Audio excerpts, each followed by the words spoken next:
Good morning students, welcome back to my YouTube channel.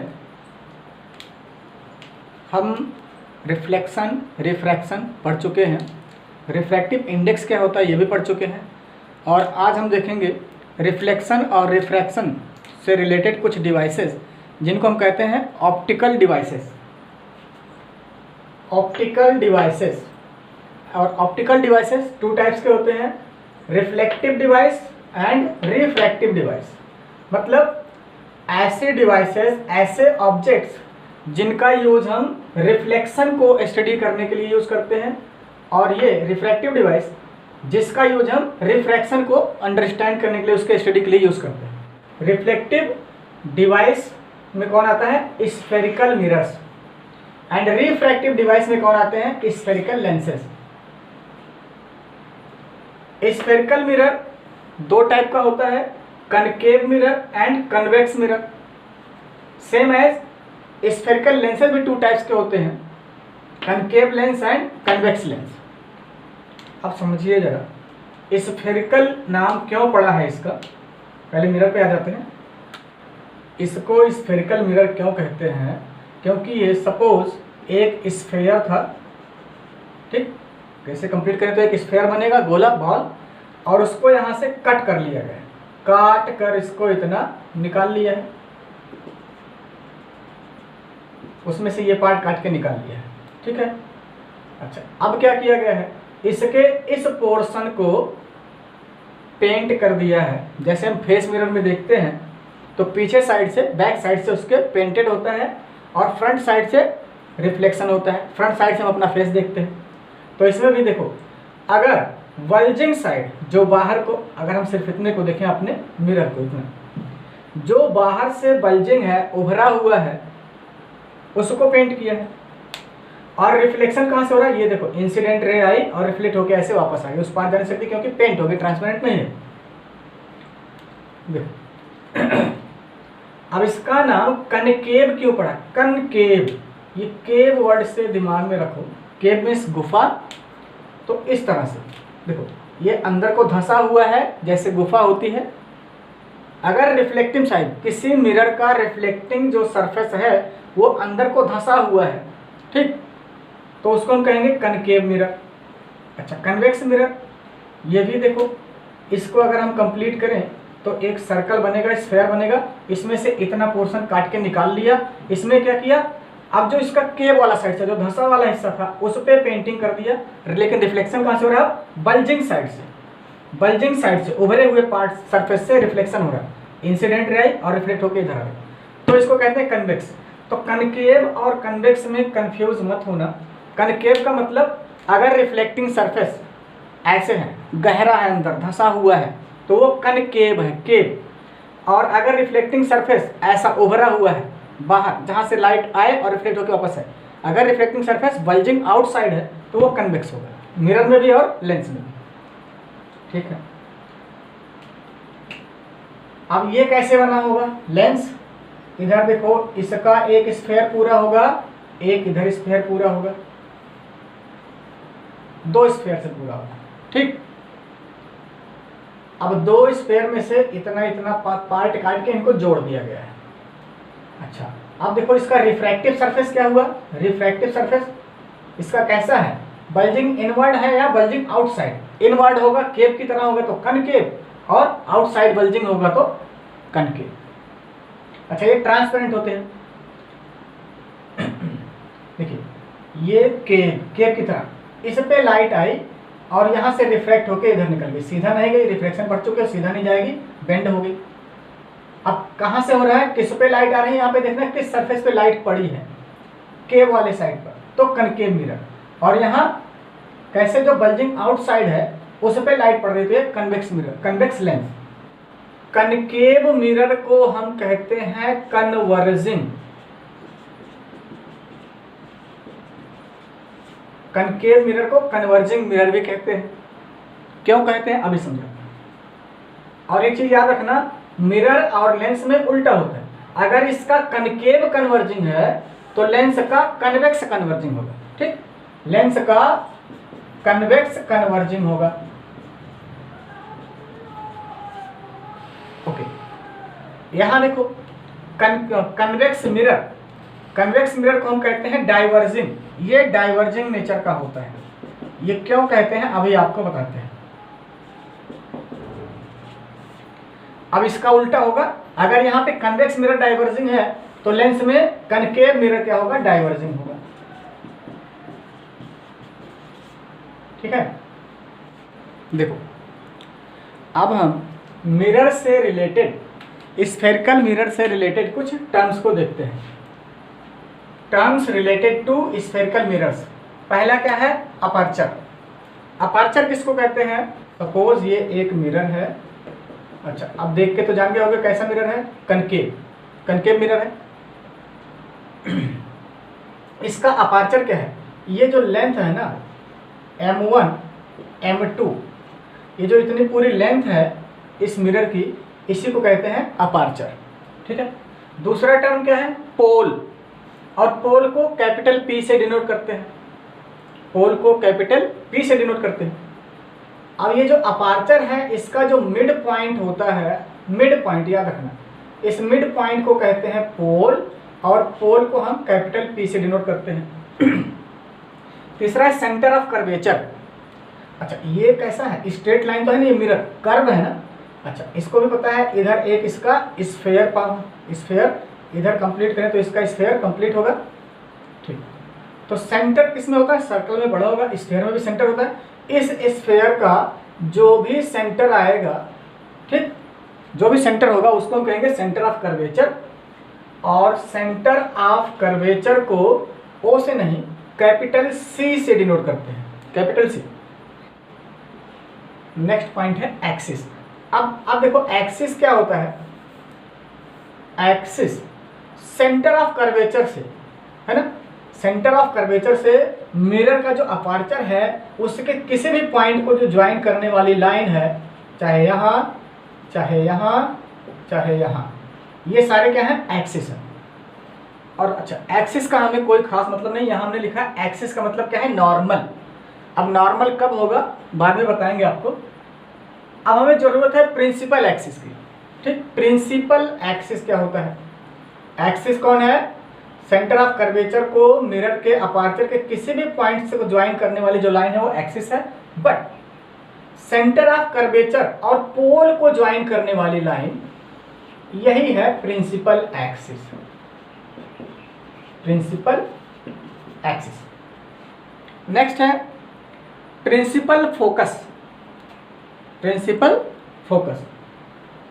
देखो ध्यान से समझना, किसी भी मिरर के सामने प्रिंसिपल एक्सिस से जो बना है इसके पैरेलल जो भी रेज हम लेकर जाएं, चाहे जितने रेज प्रिंसिपल एक्सिस के पैरेलल लेकर जाएं कुछ रेज, तो इस पार्ट को जाना नहीं, रिफ्लेक्शन होगा।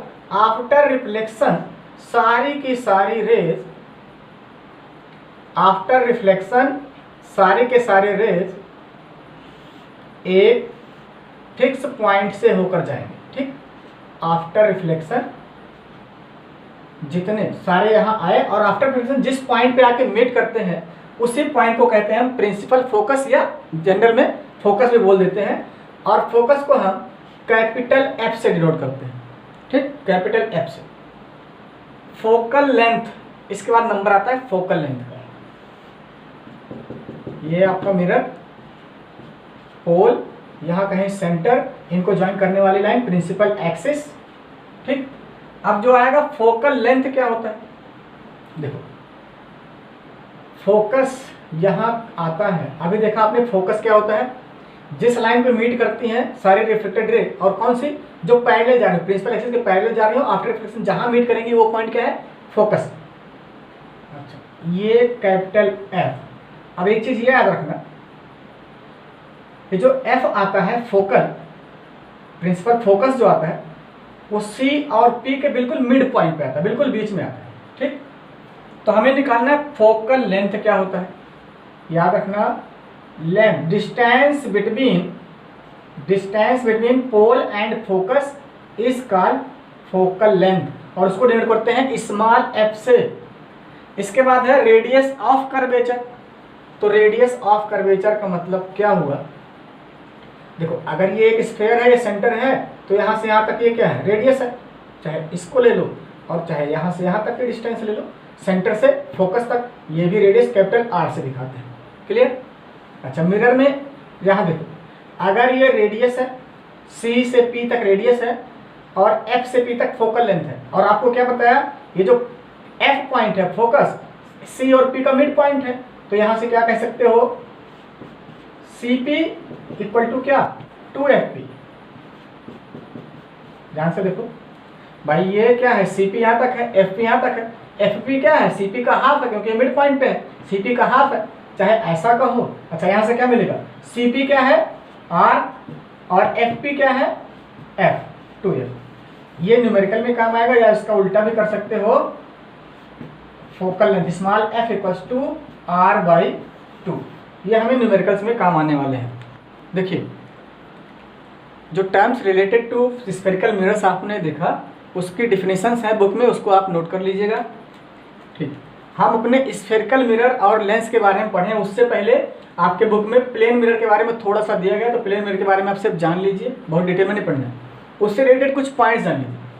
देखो, focal length of plane mirror is infinite.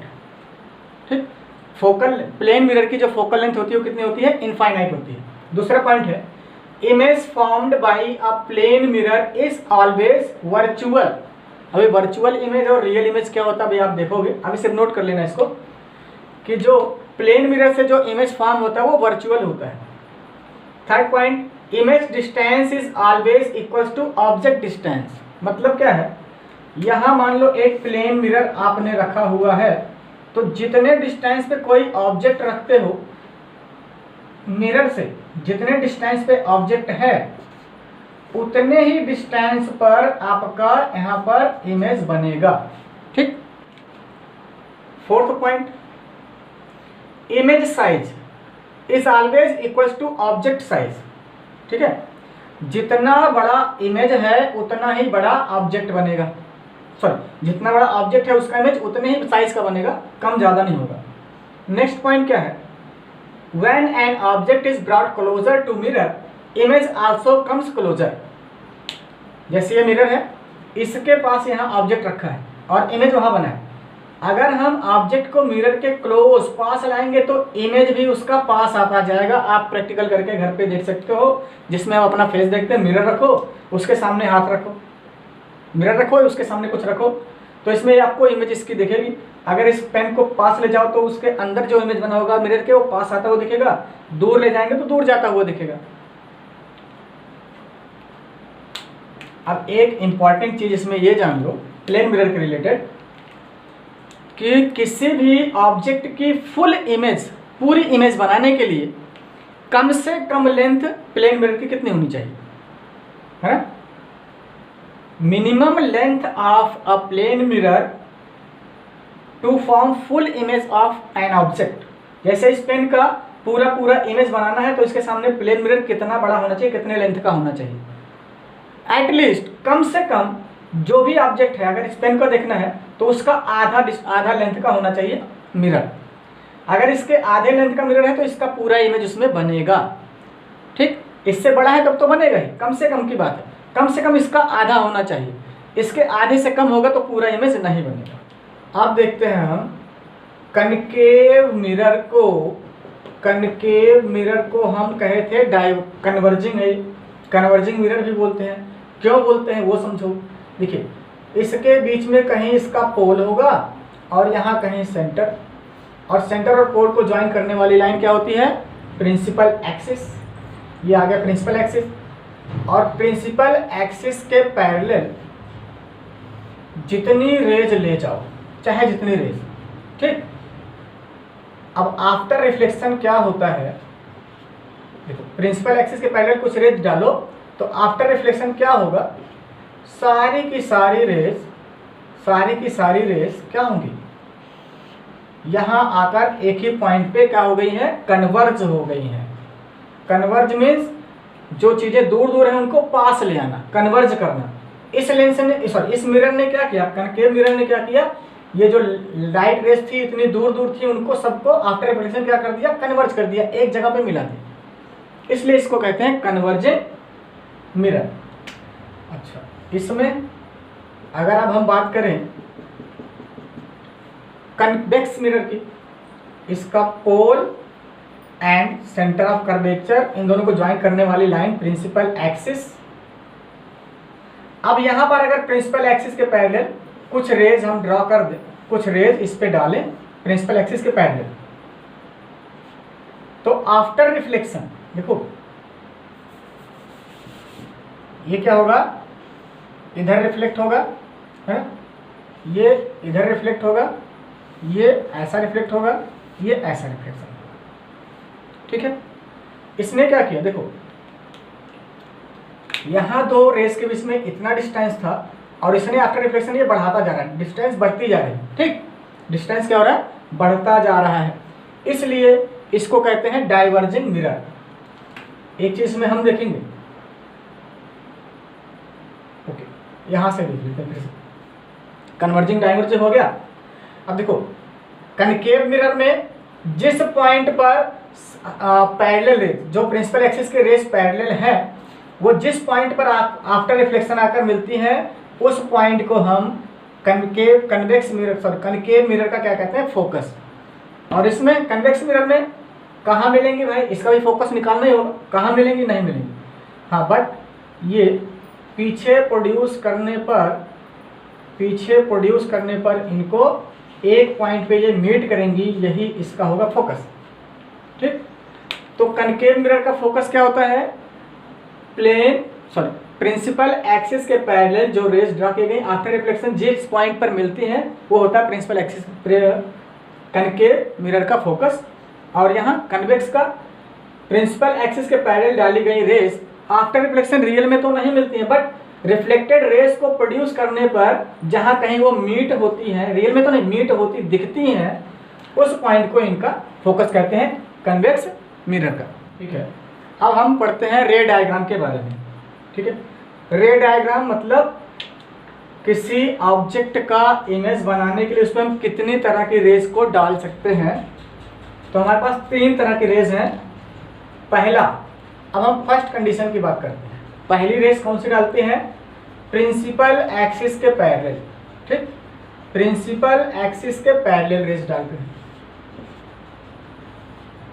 देखो concave mirror, convex mirror, concave lens, convex lens, सबका दिखा देते हैं। तो पहला जो रे आता है प्रिंसिपल एक्सिस के पैरेलल, वो क्या होता है, आफ्टर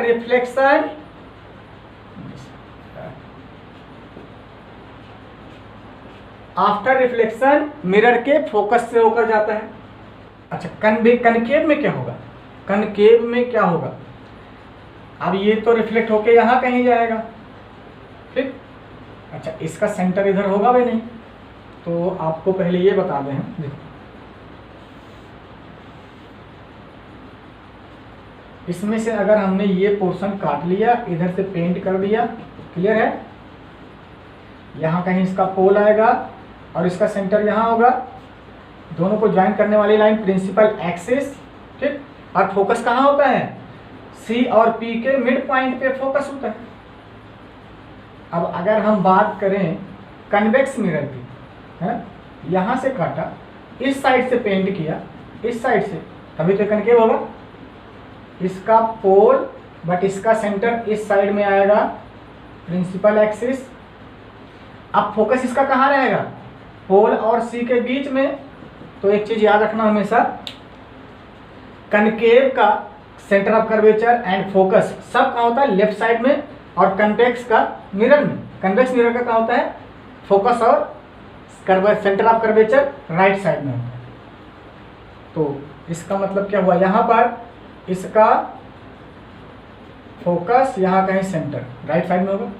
देखो इसमें तो रियल में होता है, कनकेव में रियल में होता है क्या, जो रेज प्रिंसिपल एक्सिस के पैरेलल आती हैं आफ्टर रिफ्लेक्शन फोकस से जाती हैं, बट इसमें इस पार तो जा नहीं सकता फोकस के जाने के लिए।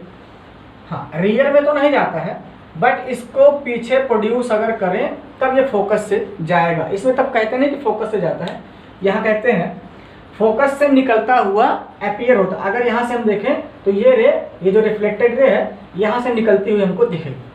ठीक, ऐसा इसमें है। देखो इसमें ये डाइवर्जिंग था, बताया कि आपको डाइवर्जिंग है, तो ये इसको क्या करेगा, सीधा ऐसे था, इसको डाइवर्ज करेगा, इधर दूर हटाएगा, प्रिंसिपल एक्सिस से दूर हटाएगा। इसका फोकस वगैरह अभी नहीं देखते हैं, जब अगला टॉपिक पढ़ेंगे लेंस वहाँ देखेंगे। इसमें ऐसे यहाँ जहाँ कहीं इसका फोकस होगा वहाँ से जाएगा। कुल मिलाकर क्या है, पहली कंडीशन ये है, अगर कोई रे प्रिंसिपल एक्सिस के पैरेलल जा रही है तो वो क्या होगी, या तो फोकस से होकर जाएगी या तो फोकस से निकलती हुई दिखेगी। ठीक, अब इस केस में तो रियल में फोकस में जा रही है, लेकिन इस केस में फोकस से निकलती हुई हमको ऐसा अपीयर हो रहा है। सेकेंड रे वो है कि अगर फोकस से जाएगी, अगर कोई लाइट रे फोकस से जा रही है, ठीक, कोई लाइट रे फोकस से जा रही है, मिरर पे हिट कर रही है, तो आफ्टर रिफ्लेक्शन ये क्या हो जाएगा, प्रिंसिपल एक्सिस के पैरेलल हो जाएगा।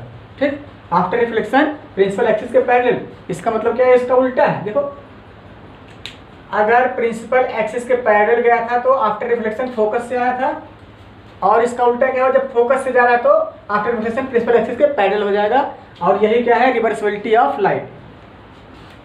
इस केस में फोकस से तो हम कैसे डालें, क्योंकि याद रखना, इधर से ऑब्जेक्ट रखोगे रे तो डालोगे नहीं, रिफ्लेक्टिंग सरफेस ये है इसका, कन्वेक्स में रिफ्लेक्टिंग सरफेस इधर है, इधर से रे डालना है। अब कैसे फोकस से जाएगा, बिल्कुल से यहाँ डॉटेड लाइन करना और ये रे ऐसे। ठीक, अभी रियल में तो फोकस से नहीं, फोकस पे जाती हुई दिख रही है हमको। ठीक, ऐसे आफ्टर रिफ्लेक्शन यहाँ से रिफ्लेक्ट होगा, क्या हो जाएगा, प्रिंसिपल एक्सिस के पैरेलल। आफ्टर रिफ्लेक्शन ये प्रिंसिपल एक्सिस के पैरेलल हो जाएगा। हमने आपको बताया ऐसी रे जो प्रिंसिपल एक्सिस के पैरेलल होगी, आफ्टर रिफ्लेक्शन वो फोकस से जाएगी, आफ्टर रिफ्लेक्शन फोकस से ही जाएगी। ठीक है, अब आप लोग ये जरा सोचिए, क्या यहाँ पर reflected ray, sorry incident ray और रिफ्लेक्टेड रे में क्या लॉ ऑफ रिफ्लेक्शन अप्लीकेबल हो रहा, फॉलो हो रहा, पहला वाला लॉ क्या, कि angle of incidence and angle of reflection is always equal. यहाँ पे आप कैसे बताओगे, अब यहाँ पे पहली बात तो नॉर्मल ही नहीं ड्रा कर पाओगे आप, है ना। अब यहाँ पे इस पे नॉर्मल कैसे बनाओगे, सरफेस के परपेंडिकुलर होना चाहिए, लेकिन आपको पता होना चाहिए कहाँ से निकाले हो, स्फेयर का पार्ट है ये, और स्फेयर एज ए सर्कल मान के चलो, सरफेस की केवल बात करें तो सर्कल में आप लोगों ने 9th में मोशन वगैरह में पढ़ा था कि हर एक पॉइंट पे क्या होता है, हर एक पॉइंट पे डायरेक्शन चेंज हो रहा है ना, डायरेक्शन हर एक पॉइंट पे चेंज हो रहा है। तब भैया क्या करोगे, देखो हम यहाँ एक सरफेस नहीं ले सकते हैं, हाँ इस पॉइंट पे एक सरफेस क्रिएट कर सकते हो, एक सरफेस क्रिएट कर सकते हो इस पॉइंट पर। अब इसके परपेंडिकुलर कौन होगा, ये लाइन इसके परपेंडिकुलर होगी जो सेंटर से आई है। मतलब क्या है, देखो यहाँ पे अगर हमें कहीं नॉर्मल ड्रा करना है स्फेरिकल मिरर में, तो क्या करना है, जिस पॉइंट पे लाइट इंसिडेंट हुई मिरर पे उसको सेंटर से ज्वाइन कर दो, वही क्या हो गया आपका नॉर्मल। अब ये आपका क्या हो गया है नॉर्मल। अब देखो यहाँ से नॉर्मल और इंसिडेंट रे के बीच में angle of incidence and normal और रिफ्लेक्टेड रे के बीच में एंगल ऑफ रिफ्लेक्शन। इसको अब भाई आप लोग सोच रहे होंगे कि मान लो यहाँ पे एक प्लेन क्रिएट किया इस पॉइंट पे, तो इस प्लेन पे ये परपेंडिकुलर कैसे प्रूव कैसे करेंगे, है ना। इसको समझिए, सर्कल से रिलेटेड एक बात है, आप जानते हो ऐसी लाइन 10th में पढ़ना है सब आपको, ये लाइन जो सर्कल को कट कर देती है वो सिकेंट है, तो खैर छोड़ो सिकेंट से मतलब नहीं। ऐसी कोई लाइन जो सर्कल को सिर्फ किसी एक पॉइंट पर टच करके जाती है, उस लाइन को हम कहते हैं टेंजेंट। क्लियर, उसको क्या कहते हैं टेंजेंट। अच्छा, और इसका कोई सेंटर होगा,